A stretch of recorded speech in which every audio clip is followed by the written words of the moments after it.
We are continuing with the Bohr effect कि हमने define किया था कि बोहर इफेक्ट जो है वो क्या है। इस मॉड्यूल में हम उसको डिटेल में डिफाइन करेंगे कि रेसिप्रोकल जो है वो ऑक्सीजन और प्रोटॉन की जो है वो बाइंडिंग वो किस तरह रेसिप्रोकेट करती है और किस तरह वो उसको फैसिलिटेट करती है कि ऑक्सीजन जो है वो टिश्यू में चली जाए और कार्बन डाइऑक्साइड टिश्यू से निकल के लंग्स में आ जाए और लंग से अल्टीमेटली एक्सहेल आउट हो जाए। The reciprocal coupling of proton and oxygen bonding is termed as Bohr effect as we have seen in the last module कि ये किस तरह जो है ना ऑक्सीजन रेसिप्रोकेट कर रहा है प्रोटॉन को, we will see in this module. The reciprocating is done here. We can see that कि from the metabolism यहाँ पे मेटाबॉलिज्म हो रहा है, उसकी वजह से जो से अगर हम कहते हैं ग्लूकोज मेटाबॉलिज्म है तो उसके साथ वाटर और कार्बन डाइऑक्साइड प्रोड्यूस हो रही है और एटीपी प्रोड्यूस हो रहे हैं। ATP is the requirement of the body. ये कार्बन डाइऑक्साइड जो है ये वेस्ट प्रोडक्ट है, ये भी वेस्ट प्रोडक्ट है, इसने वाटर ने निकल जाना है, थ्रू द किडनी एक्सक्रीट हो जाना है।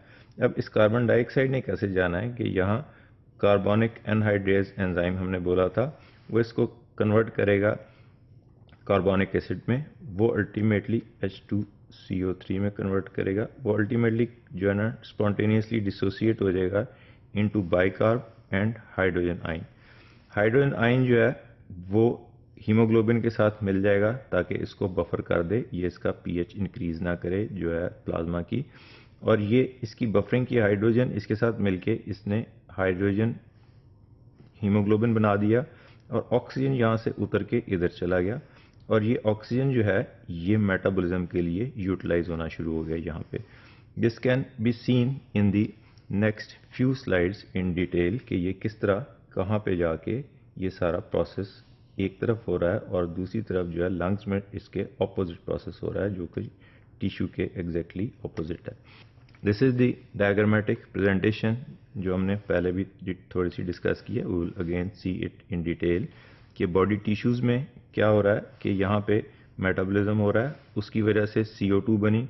जब CO2 एक्सेस में हो गई तो ये कंसनट्रेशन यहाँ ज़्यादा होने की वजह से ये CO2 यहाँ से निकल के ब्लड में चली गई। ये टिश्यूज़ हैं, यहाँ पे ये बन गई CO2 मेटाबॉलिज्म से, ब्लड में ये एक्सेस में आ गई। अब ब्लड में जब एक्सेस में आई तो प्लाज्मा से ये कंसनट्रेशन ज़्यादा होने की वजह से इनसाइड दी आरबीसीज आ गई और वहाँ CO2 मिल के वाटर के साथ कार्बोनिक डिहाइड्रेटेज एंजाइम की मौजूदगी में कार्बोनिक एसिड बना दिया।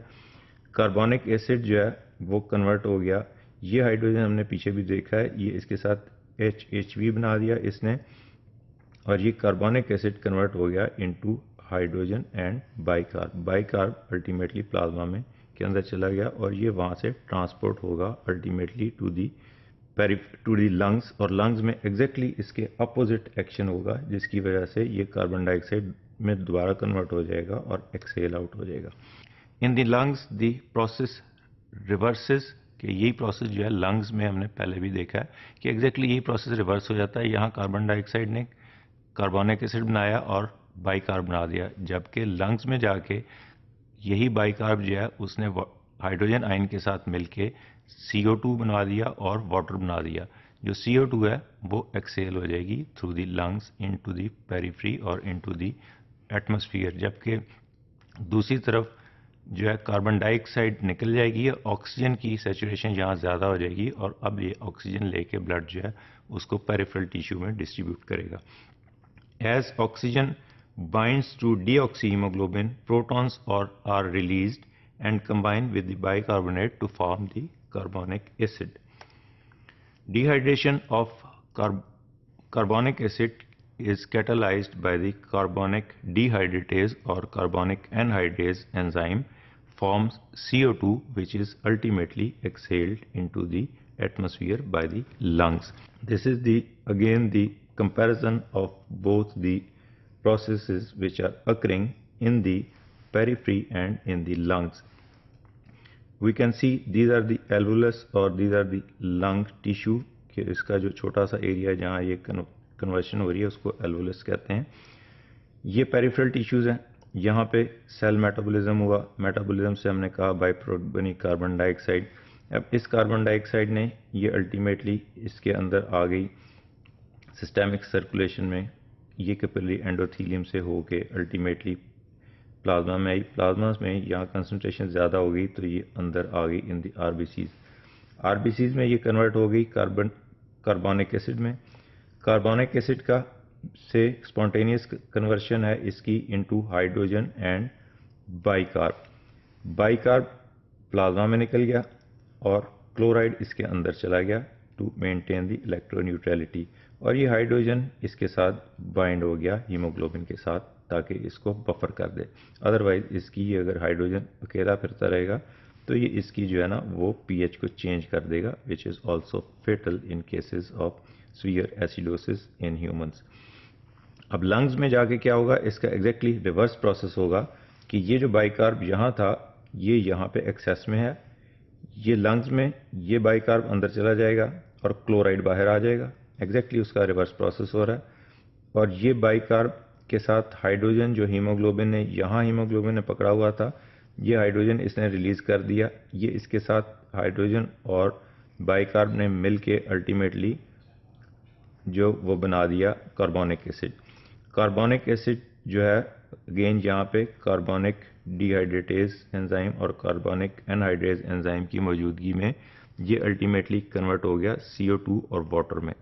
अब ये CO2 जो है यहाँ कंसंट्रेशन ज़्यादा हो गई तो ये CO2 यहाँ से पुल्मोनरी कैपिलरी से होके अल्टीमेटली लंग्स में चली गई और लंग्स से एक्सहेल आउट हो गई।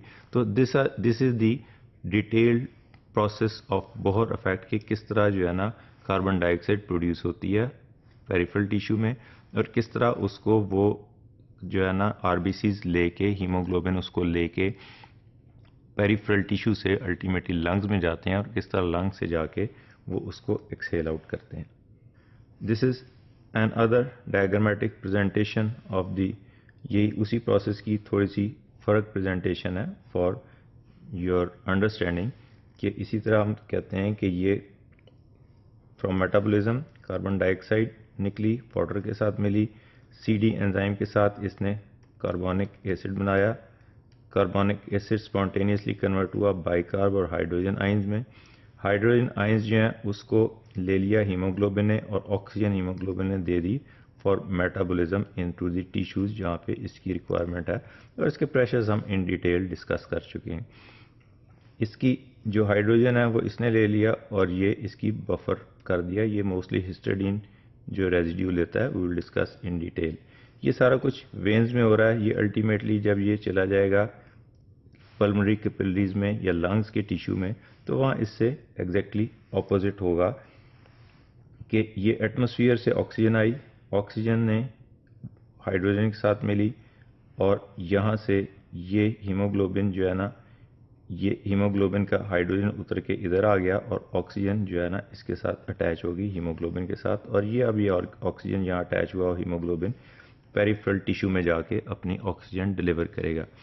ये हाइड्रोजन जो है ये बाइकार्ब के साथ मिली और इसने अल्टीमेटली कार्बोनिक एसिड बनाया जो कन्वर्ट हुआ into the CO2 and water, और CO2 अल्टीमेटली यहाँ से एक्सहेल आउट हो गया और ये वाटर किडनी से एक्सक्रीट हो जाएगा। So this is the detail process of the effect of, इसको हमने डिटेल में डिस्कस किया है, ये कहलाता है Bohr effect. We can see again the same process in the other diagrammatic presentation कि ये हमने पहले भी देखा है, लेकिन हम इसको साइड बाय साइड रख के दोबारा देख रहे हैं कि एग्जैक्टली बॉडी के अंदर क्या हो रहा है। कि यहाँ पे हम कहते हैं बॉडी टिश्यूज़ में CO2 बना, CO2 इसके अंदर गया, इसने कार्बन डाइऑक्साइड जो है ये वाटर के साथ मिलके ये कार्बोनिक एसिड बना दिया, कार्बोनिक एसिड से बाइकार्ब में कन्वर्ट हुआ और हाइड्रोजन में कन्वर्ट हुआ। हाइड्रोजन अल्टीमेटली इस हीमोग्लोबिन के साथ मिल गई, बाइकार्ब प्लाज्मा में आ गया।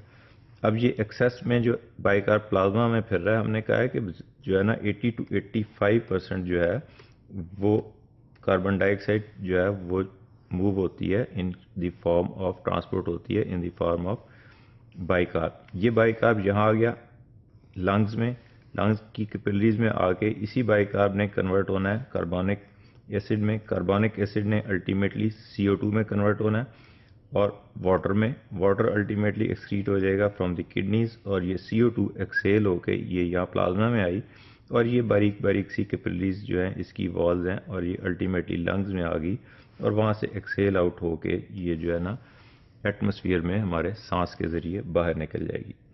बाइंडिंग ऑफ ऑक्सीजन दस derives the exhalation of CO2 कि ये हमने देखा है इन डिटेल में कि ये प्रोसेस कैसे हो रहा है कि एक तरफ ऑक्सीजन लेके जा रहा है जो है वो हीमोग्लोबिन और दूसरी तरफ वहाँ से कार्बन डाइऑक्साइड को बाइंड करता है और अल्टीमेटली वही रिवर्स प्रोसेस होकर दोबारा लंग्स में आता है और लंग्स में आके ये कार्बन डाइऑक्साइड जो है ना उसको दोबारा लंग्स में दे देता है और उसमें ये एक्सहेल आउट हो जाती है जो सांस के ज़रिए बाहर निकल जाती है।